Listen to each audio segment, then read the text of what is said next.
ya? Di bawah semua, 20 tahun. Ada yang 20 tahun ke atas? Yang mana? Oh nggak ada, masih muda-muda ya? Iya, masih muda-muda. Sebenarnya ada, tapi mungkin... Nggak nah.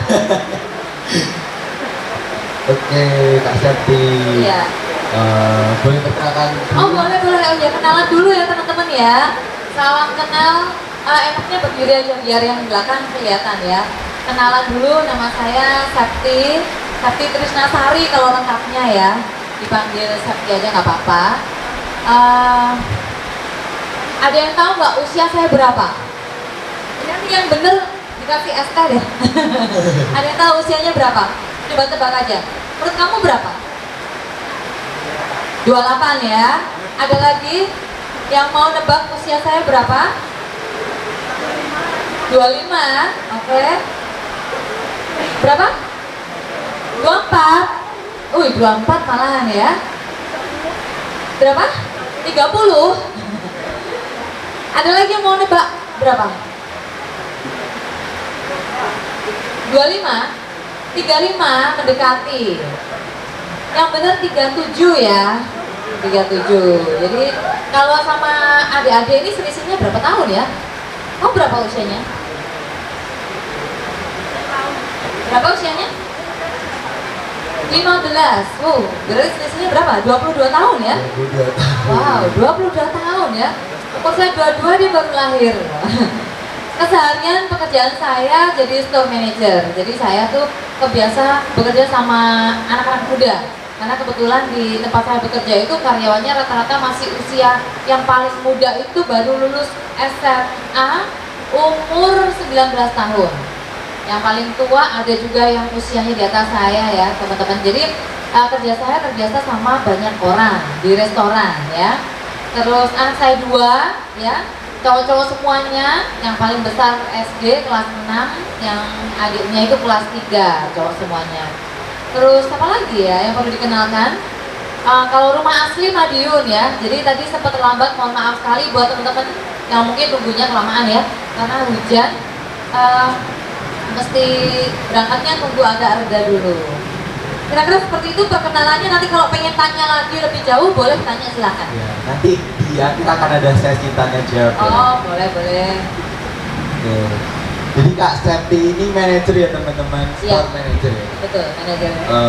Kok bisa jadi store manager itu awalnya gimana Kak? Oh iya. Memulainya dari paling kecil, jadi nggak bisa langsung kalau yang saya alami ya. Boleh kenal, saya belum tahu namanya loh. Nama kamu siapa? Nama saya Arvin. Arvin, oke ya. Jadi begini ya Arvin dan juga teman-teman, sebelum jadi posisi manajer ini dulunya memulai dari nol. Nol itu artinya dari kru. Kalau di restoran tuh ada kru level paling bawah. Jadi sebenarnya saya punya pengalaman itu di dunia desain, tukang desain ya. Jadi waktu SMA dulu ada pilihan jurusan ya, terus les itu saya pilihnya les desain karena memang saya pikir waktu itu kalau desain ini akan bisa dipakai buat pekerjaan. Jadi oh iya terima kasih ya mas. Ngopi tadi ya biar nggak ngantuk ya. Jadi waktu itu melamar pekerjaannya jadi tukang desain. Kemudian kita menunjukkan prestasi tentunya ke owner bahwa kita tuh lebih dari apa yang sekarang. Jadi kemudian ada promosi, saya mengajukan diri. Butuh waktu kira-kira sekitar 2 tahun. Kemudian ada penawaran dari manajemen untuk melamar di posisi manajer ini. Akhirnya saya coba tawarkan diri. Dan memang kita buktikan kita mampu. Padahal itu pengalaman sebelumnya nggak ada. Baru itu dan belajar dari buku. Jadi otodidak. Belajar dari buku, ikut-ikut seminar, terus dipraktekkan, evaluasi, belajar lagi, dipraktekkan, evaluasi, gitu terus. Kalau boleh tahu dulu Kak Septi kuliah nggak? Kuliah.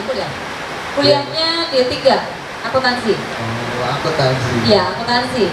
Politeknik Madiun, di Madiun ya, cuma 3 tahun waktu itu ya. Itu sih cuma sebenarnya kuliahnya bukan karena biar jadi manajer, kuliah enggak, karena memang lulus SMA. Terus biasa ya orang tua itu selalu minta anaknya kuliah. Teman-teman digituin juga nggak?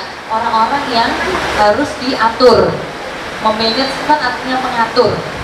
Padahal tidak semua orang itu berani ngatur orang.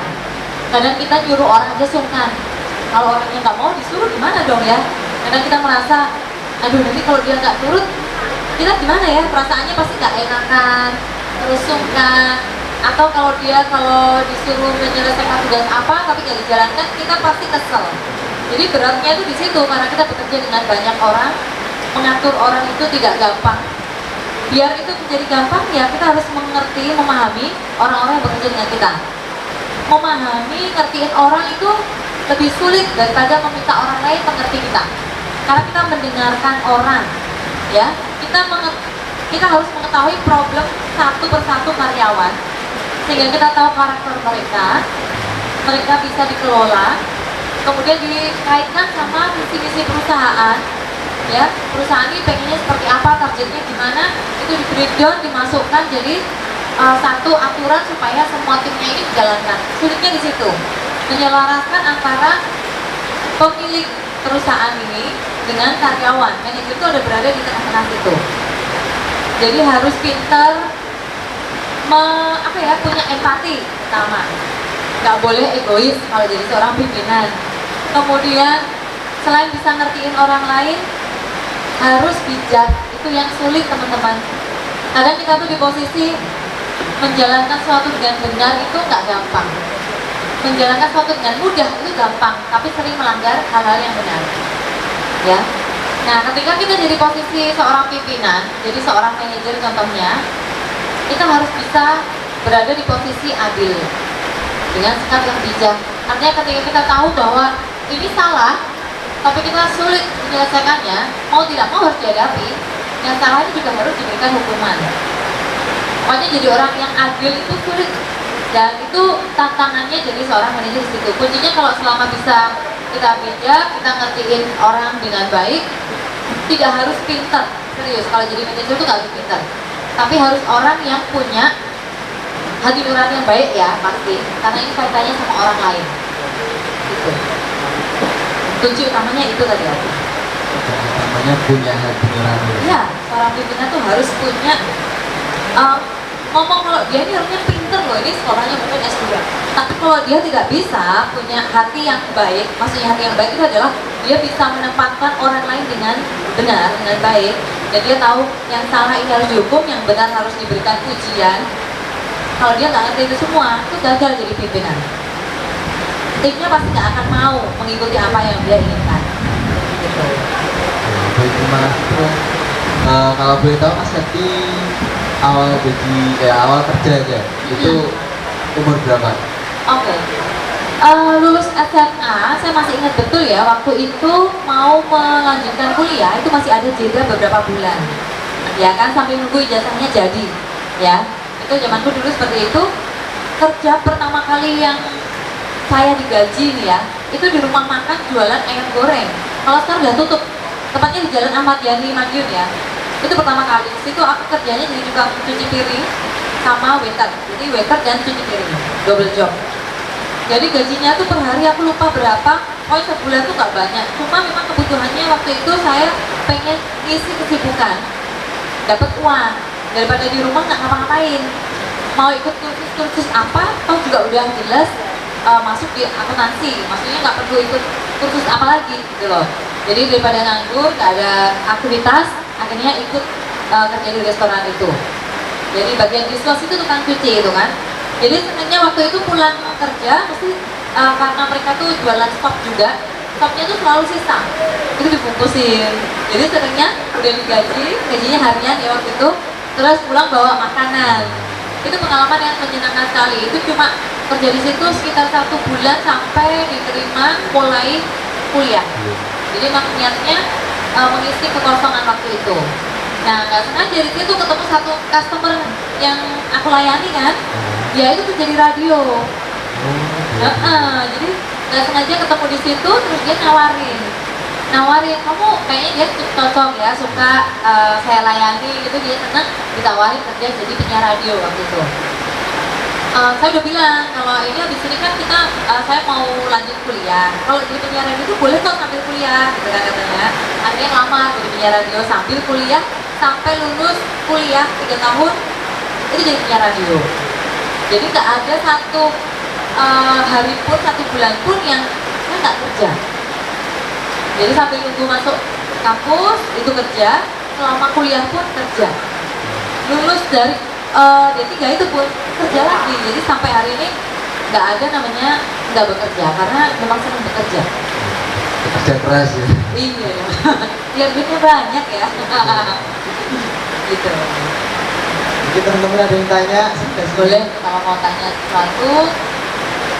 Mungkin di luar dari soal pekerjaan juga boleh kok. Iya, boleh. Mungkin masalah ya, anak muda punya banyak masalah ya. Pencarian jati diri istilahnya gitu. Kalau zamanku dulu masih muda itu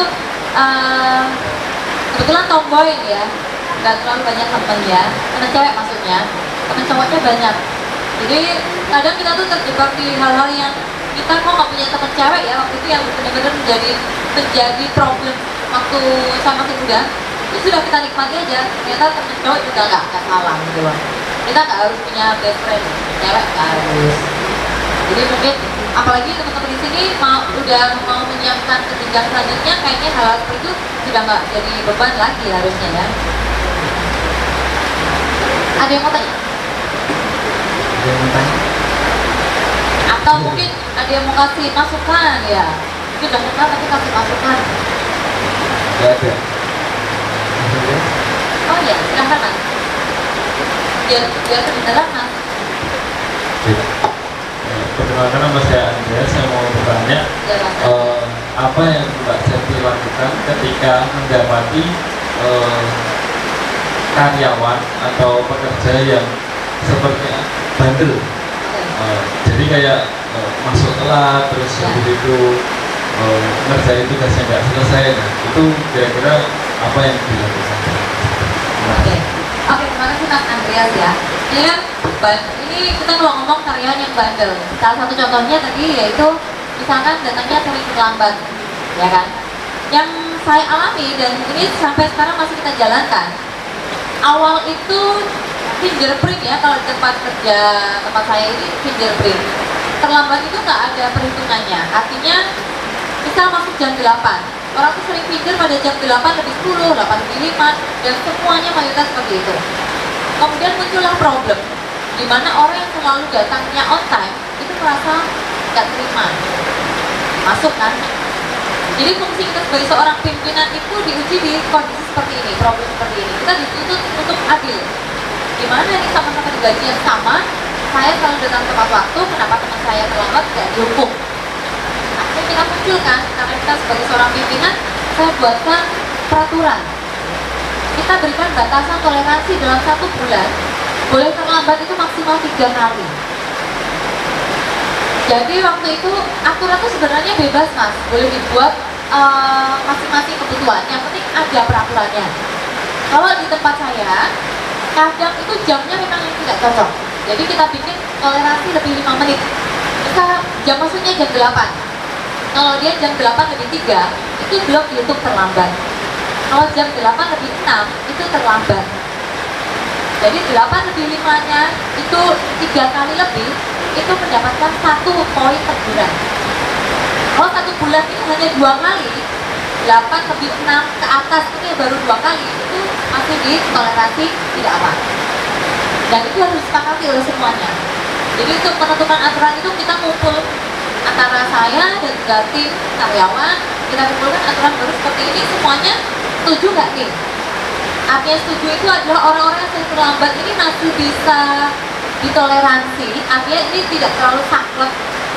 Dan orang yang sering, yang on time, ini merasa ini sudah fair. Jadi harus ada, ini sudah diterima oleh kedua belah pihak gitu loh. Pihak yang sering terlambat sama yang selalu on time. Akhirnya setelah mereka terima, kita tanda tangan. Dan kita berlakukan mulai per tanggal sekian, ini berlaku. Jadi tugas kita sebagai pimpinan bertambah. Mulai periode tersebut, kita harus aktif cari data untuk memonitor siapa yang harus kita berikan teguran karena dia sudah melanggar 3 kali tadi. Jadi awal kita cari sumber masalahnya, kemudian kita cari solusinya ya bareng-bareng, kita buat peraturannya, disepakati semuanya, kita jalankan dan kita evaluasi, kita monitor hasilnya, dan itu akhirnya membuat semua tim tidak terlambat. Sekarang saya tidak perlu narik data lagi karena setiap tarik data sudah pasti tidak ada yang terlambat. Membiasakan orang menjadi disiplin dengan cara smooth, dengan cara tidak terlalu kaku, tidak perlu memarahinya. Tapi pelan-pelan akhirnya dia dilatih. Awal banyak yang kena SP, teguran, surat secara tertulis. Kalau SP itu kan kalau kumpul sampai 3 kali bisa dipecat. Jadi orang benar-benar akan memperhatikan jangan sampai dapat SP, karena seorang karyawan bisa dipecat ketika dia sudah menerima surat SP ini sampai 3 kali. Tuh. Jadi itu benar-benar bisa dijalankan karena semua tim ini nggak ingin dong dipecat gara-gara terlambat sampai SP-nya kumpul 3 kali. Seperti itu. Kira-kira bagaimana Mas Andreas? Cukup jelas? Terima kasih Mas Andreas pertanyaannya. Sekarang kemudian aku mau tanya. Boleh silakan. Tadi kan Kak Seti pertamanya jadi kru. Mas siapa namanya? Asli. Saya pernah ketemu ya. Lupa, udah lama ya. Tapi di sini ya. Ya gimana Mas? Pernah merasa di titik paling rendah nggak? Dalam hidup atau dalam pekerjaan? Ya, kan semua ya. Semuanya ya. Titik terendah. Pernah? Terus apa yang dilakukan? Ya. Pertanyaannya kompleks ya. Titik terendah yang pernah saya alami apa ya? Tapi pernah kok. Itu biasanya saya rasakan di malam hari ya. Kalau kita mau tidur, biasanya kita siapa yang sering mengalami hal yang sama? Kalau mau tidur tuh sulit banget mau tidur, selalu kepikiran sehari ini atau hal yang membebani pikiran itu ke bawah. Saya masih bingung dengan maksud titik terendah, tapi mungkin yang saya rasakan ini seperti itu ya.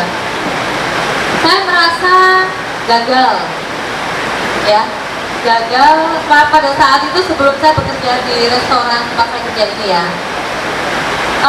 Saya waktu itu dipecat, dipecat sama SPG saya sebelumnya kerja di jualan kartu perdana. Jadi dulu tuh saya jualan sales kartu Axis, ya. Anak saya 2 waktu itu, karena anak masih kecil-kecil, namanya sales itu kan sering bolos ya. Jam kerja itu pulang gitu kan, nanti waktu jam pulang kerja balik lagi ke kantor gitu kan, karena sambil ngurusin anak. Karena keteledoran itu akhirnya saya dipecat, tidak perform. Jadi walaupun saya hari ini jadi manajer, saya pun pernah mengalami kegagalan sebagai karyawan ya. Jadi waktu itu saya dipecat sama SPG saya, kemudian nganggur kira-kira sebulan dalam kondisi sama sekali tidak punya uang. Jadi waktu itu anak saya yang kecil susunya formula kan, yang besar ASI.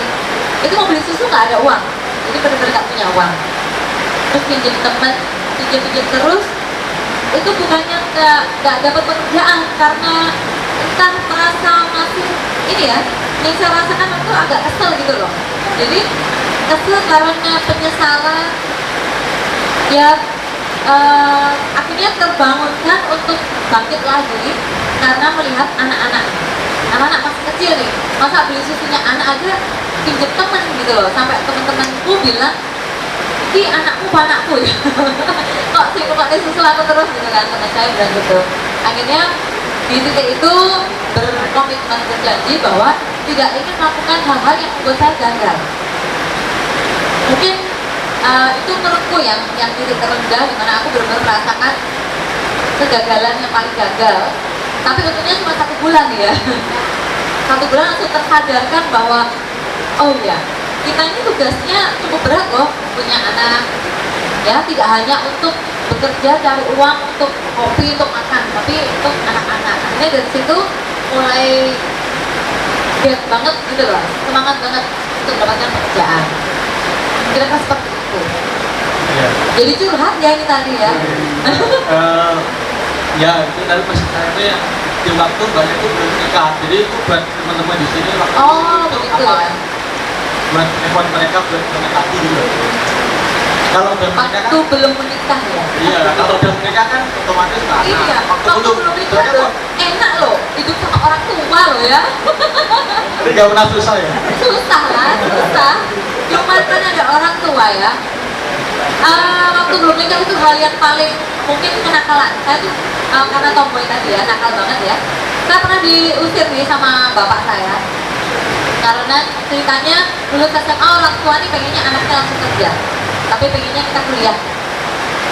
Ibu saya pengen saya kuliah, dan karena nggak ikutin aturan orang tua, karena saya merasa bahwa sekolah itu penting. Dan apalagi yang minta ini ibu saya nih ya, karena bapak sama ibu orangnya karakternya beda. Ibu saya pengen anak-anaknya ini sekolah terus pintar gitu loh. Kalau bapak ini tugasnya hanya selesai SMA, aku cari duit, bantu keluarga. Sebenarnya kalau pribadi, aku sendiri suka nggak perlu sekolah gitu loh. Tapi karena ini ibu yang minta dan sudah mendaftarkan, kalau ini nggak dilanjutkan pasti sedih. Jadi tetap pengen kuliah. Dan akhirnya diputuskan kalau nggak ikut aturan sama bapak, jadi kamu keluar. Dan itu mulai mengerti bahwa dunia itu, hidup itu benar-benar harus mandiri.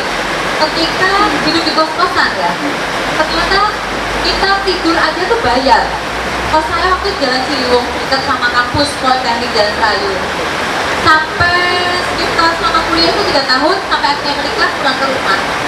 Jadi selama 3 tahun kuliah ini, kenapa saya tadi harus kerja sambilan ya, jadi penyiar radio? Karena memang harus bayar kosan dan harus beli bedak. Zaman masih kuliah kan butuh bedak ya. Kemudian masih harus beli bensin, makan. Tapi ternyata itu pengalaman yang luar biasa. Kita jadi mandiri. Barangkali tetap di sini kadang merasa masih tergantung sama orang tua ya.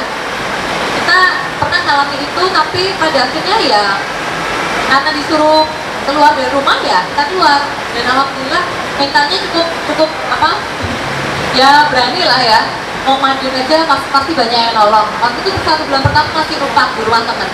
Saya punya teman namanya Mbak Farah ya, saya masih numpang 1 bulan. Kemudian di daerah Ujung gaji saya pertama kerja di radio itu 150.000 saya kasih ibunya Farah, karena saya makan kuliah. Bulan selanjutnya saya cari kos-kosan sendiri 100.000 itu 1 bulan. Setiap hari makannya nasi jotos. Itu keliling di daerah Ciliwung ada namanya Bu Budi. Saya sebenarnya nggak tahu namanya Bu Budi atau bukan. Anak-anak manggilnya Budi. Katanya orangnya budek. Pak disingkat Budi, Budik Siti gitu loh, apa gitu loh. Nah, saya manggilnya ya Bu Budi gitu kan. Kita tuh belinya nasi jotos itu langsung pagi 2, karena dia udah nggak lewat lagi kalau siang. Pagi 1 buat siang 1. Jadi makanan kita sehari itu cuma 2 bungkus nasi jotos harga 2.000 kalau nggak salah, 2.500. Jadi sehari itu biaya hidup cuma 5.000. Bayangin itu sangat hemat sekali. Karena 1 bulan itu bukan hemat ya, URP ngetes ya. Karena malam udah nggak makan. Karena kalau makan besoknya saldonya berkurang, uang udah ditata. Gaji dari siaran 1 bulan itu sudah dibagi 30 hari. Sempat kita ngakal-ngakalin 1 kosan itu urunan ya teman-teman. Ada yang punya magicom, jadi urunan beras dan makan tuh bener ditaker. Karena urunnya berapa ditaker, kita beli telur biar hemat itu langsung 30 untuk 1 bulan. Apesnya kita ngalami tanggal 10, ternyata telurnya yang sisa itu udah busuk. Niatnya hemat, beli langsung 30 butir ya, dan sudah kita atur karena kita tuh takutnya kilaf ya. Kita atur 30, ternyata kalau busuk kita buang. Dan itu aku benar-benar pikir, kenapa ya apesnya nggak habis-habis ya. Tapi itu pelajaran. Kalau kayak gitu aku nggak bisa cerita ke anak-anakku bahwa hidup itu nggak namanya enak. Aku harus tahu bahwa ada kehidupan antara kita tuh seperti itu. Itu mungkin sebelum masuk nikah yang paling ngenes hidupku di sebelah itu ya. Di sisi itu, tapi ya itu cuma berjalan berapa lama aja sih. Karena sudah terbiasa. Itu bagaimana? Kira-kira teman-teman lain ini punya apakah hidupnya lebih ngenes dari aku? Enggak kayaknya ya. Oh nggak ada ya. Dia udah tinggi ya? Sebenarnya di atas itu masih ada.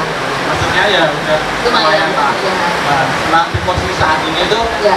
mbaknya itu berdua sama yang kecilnya itu berapa kali sekali? Sama saya kan kebetulan muslim ya, dia sama 5 kali. Oh 5 kali. Iya pas soal sholat itu.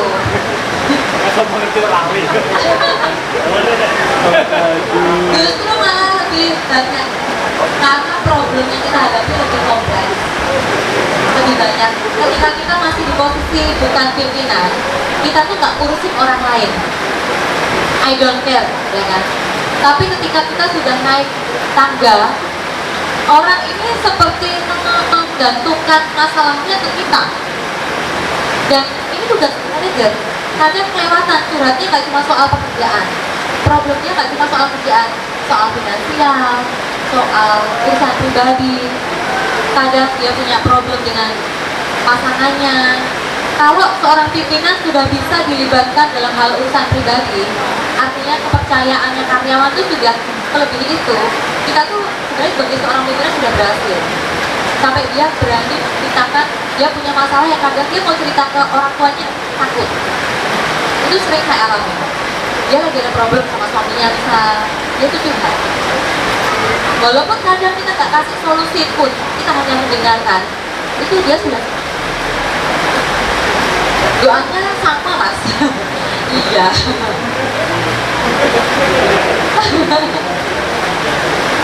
Oke, sama-sama. Yang lain boleh tanya? Tanya lagi belum? Boleh mas, boleh. Aku satu kali kan. Ya, saya mau tanya soal pasangan. Ya. Terkait pasangan ini, mbaknya dulu mulai pacaran umur berapa? Terus pernah nggak pacaran yang nggak seiman? Nah itu. Ini curhat ya? Ya. Saya biasanya dengar kisah itu dari anak-anak itu banyak yang pacaran tidak seiman. Ya. Walaupun itu pernah, tapi kan sekarang beda. Alhamdulillah. Jadi misal gimana menghadapi kan ada itu misal saya sendiri pernah enggak, terus kalau begitu kalau belum pernah mau dijelaskan bagaimana, terus bagaimana juga menghadapi curhatan teman-teman yang misal itu pacarannya tidak seiman. Jadi misalnya sudah dapat pengalamannya, nah, terus disampaikan ke teman-teman yang sedang mengalami seperti itu. Terima kasih. Pertanyaannya sangat berat ya. Tapi kebetulan saya bisa menjawabnya karena saya mengalami semua pertanyaan itu. Ya. Jadi saya pacaran pertama itu SMA kelas 1. Sebenarnya SMP sudah senang-senang ya kan, SD itu udah senang, tapi nggak boleh pacaran. Sama ibu pun nggak boleh. Jadi harus sekolah dulu dan diizinkan. Setelah SMA boleh pacaran. Akhirnya ketika satu SMA, aku tuh nggak bingung pilih ekstrakurikuler apa gitu, nggak. Pilih pacar, mumpung boleh pacaran ya. Aku langsung pacaran. Jadi ganti kelas itu naik kelas 2 ganti pacar karena startnya itu udah telat gitu loh. Masa pacarku ini terus ya ganti gitu kan. Sampai segitunya gara-gara pacarnya telat. Teman-teman aja dari SMP ke SMA sudah ganti 3 kali. Aku pacaran baru 1 kali. Zaman dulu tuh zamanku seperti itu loh. Bikin pacaran tuh bukan untuk kesetiaan bersama, enggak. Kok belum ganti-ganti ya pacarnya? Itu zamanku. Kalau sekarang jangan lah ya. Gitu. Terus itu pertama pacaran SMA ya. Kemudian tadi pertanyaan kedua, pernah nggak pacaran yang beda iman ya? Kalau pacaran beda iman nggak pernah, tapi menikah malahan. Jadi menikah beda agama. Kalau saya beda agama. Suami saya itu non muslim, ya.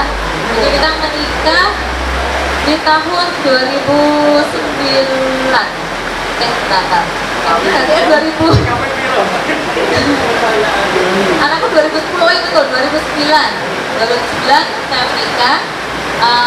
Suami saya itu Katolik ya, saya Islam, kemudian dia pindah ke Islam karena kan belum berlaku waktu itu menikah harus sesama agamanya. Kalau sekarang kayaknya sudah boleh ya sekarang nikah beda agama. Aku nggak tahu ya, aku mau dengar kayaknya udah boleh.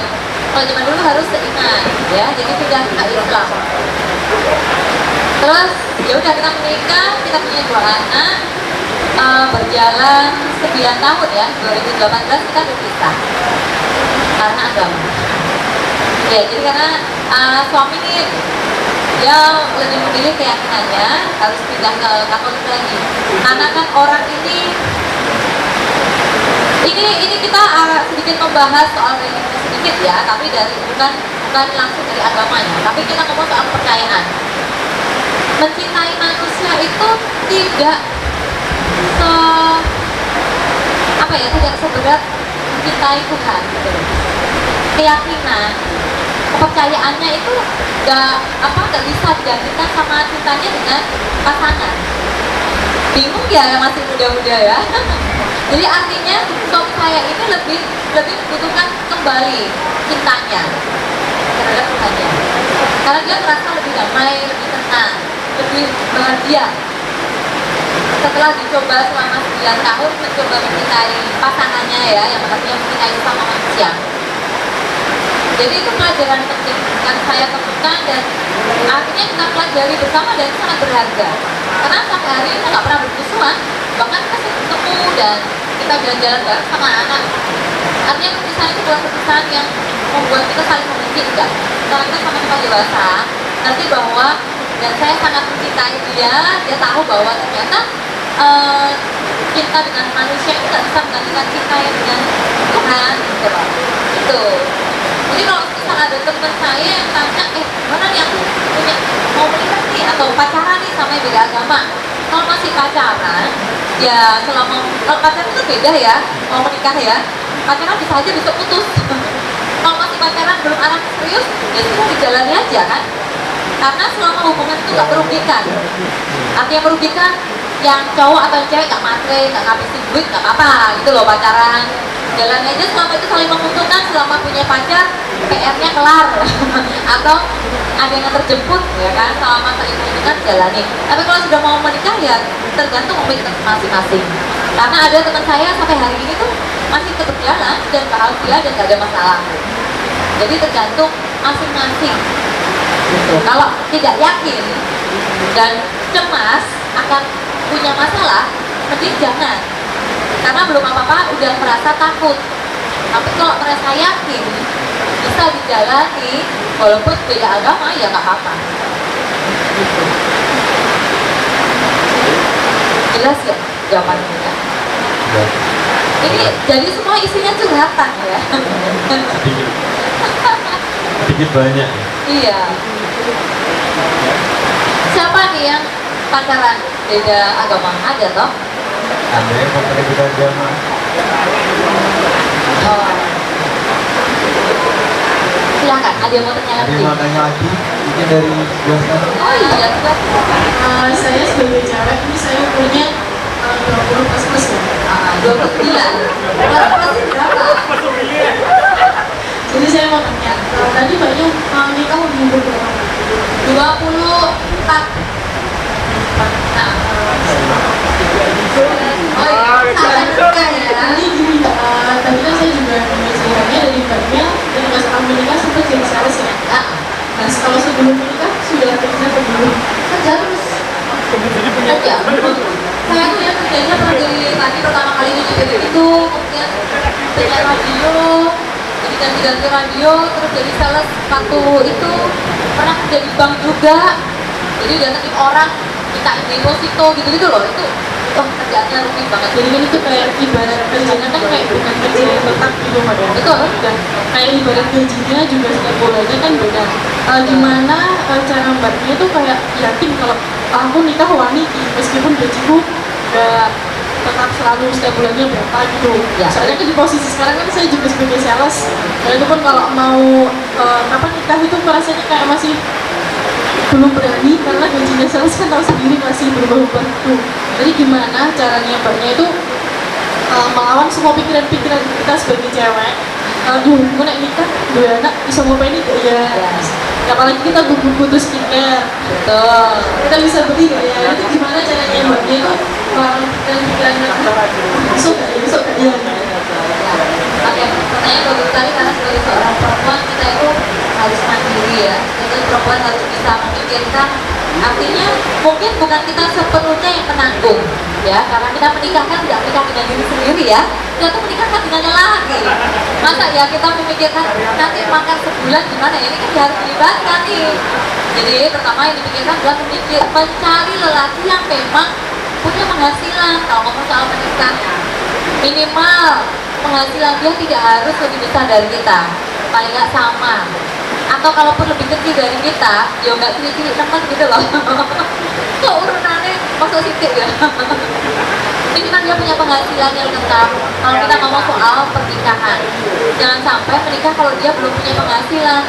Makan kita aja nggak bisa ya, apalagi nanti kalau kita butuh perawatan. Ya walaupun kita beli sendiri mampu, tapi kan kalau kita punya suami kan enak kalau kita bisa ganti ya sama suami. Jadi pertama yang harus dipikirkan, kita ini hidup kan kembali lagi sama pertanyaan tadi loh, doa ya. Kita tuh ada sang pencipta, dan kalau saya yakin karena sudah tertuang bahwa ketika kita menikah, rezeki kita itu terbuka. Jadi Tuhan itu tidak akan menutup pintu rezeki kita. Pertama, selama kita memang bersyukur, rezeki itu akan terus datang kalau kita bersyukur. Ya kita mau tidak mau, selain kita berusaha, kita juga harus percaya bahwa hal-hal itu memang ada. Kalau memang rezeki kita itu nggak banyak, ya kita yang harus bisa merubah biaya hidup kita. Karena kalau kita hitung-hitung, biaya hidup kita itu sebenarnya bisa kita hemat kok. Suatu ketika gaji kamu akan naik 3 kali lipat, biaya hidup kamu juga akan naik. Bener nggak? Waktu dulu gajinya masih 1 juta, sisa mungkin 1 bulan 100.000 mungkin ya. Terus gajinya naik sekarang 2 juta, sisanya berapa? Kok sama 200.000? Artinya kebutuhan kita itu kadang yang berubah-ubah. Kalau kebutuhannya itu bisa berkembang lebih banyak, berarti harusnya bisa kita pangkas. Ketika terima gaji, kenaikan gaji menjadi yang punya 1,5 menjadi 3 juta, ada tawaran kredit plus, kita ambil, ya kan? Kredit motor, itu sebenarnya yang perlu kita antisipasi. Jadi kita tuh kadang terbiasa menghabiskan gaji dengan cicilan. Itu yang harus bukan di stop, tapi dikurangi. Boleh kok ngambil kredit, kita itu punya gaji yang bisa kita bayarkan, tapi kalau bisa jangan banyak-banyak, supaya kita bisa menikmati uang tabungan. Yang kedua, mendidik otak kita untuk bisa ngempet, menahan diri. Kalau handphonenya sekarang Samsung masih bisa dipakai, kenapa harus kredit ngambil iPhone? Contohnya seperti itulah simpelnya. Hanya untuk apa lagunya itu? Untuk gengsi misalnya. Kalau memang itu kita butuh, misalkan ya, kita kerjanya di sosial media, kita butuh nih ternyata handphone yang speknya lebih bagus. Karena dengan handphone itu pekerjaan kita menjadi lebih terbantu. Oke, itu nggak apa-apa. Kredit pun boleh. Jadi kita harus pintar memilih, karena mengatur keuangan itu bukan soal kita mau menikah harus ngatur keuangan, enggak. Bahkan sebelum menikah pun harus bisa ngatur keuangan. Contoh lainnya mungkin sepatu biasa aja masih bagus, ngomong soal sepatu misalkan ya. Tapi ini ada yang baru nih. Sepatu itu bisa meningkatkan apa terhadap diri kita? Kalau nggak meningkatkan apa-apa ya nggak usah dibeli, bahkan kalau kredit. Tapi misalkan teman-teman ini adalah seorang selebgram, ya, pekerjaannya itu yang performanya ini dilihat dan itu ngaruh banget. Misalkan kalau dandannya bagus, ini akan banyak yang endorse, misalkan ya, penampilannya keren, akan mendatangkan rezeki misalkan. Nggak apa-apa dibeli, karena memang sumber penghasilan kita dari penampilan itu. Jadi mesti kita mengatur keuangan. Kalau belum punya banyak cukup uang, sebisa mungkin ya pengeluaran jangan besar-besar. Kalau sudah terbiasa hemat, nanti ke bawah sampai menikah pun hemat, turun ilmunya ke anak-anaknya ngajarinya hemat. Kira-kira seperti itu. Cukup membantu nggak jawabannya? Cukup. Semoga nanti kalau nikah saya diundang ya. Siap. Terus waktu saya pertama kali dihubungi, disuruh datang ke sini tuh, itu posisi saya sedang bersepeda. Saya punya hobi sepedaan. Saya sedang bersepeda selama 6,5 hari. Jadi 6 hari lebihnya 12 jam. bersepeda dari Pantai Carita, daerah Anyer, Jawa Barat, finish di Banyuwangi. Kita hanya diberi waktu 6 hari 12 jam, 6,5 hari. Itu balapan.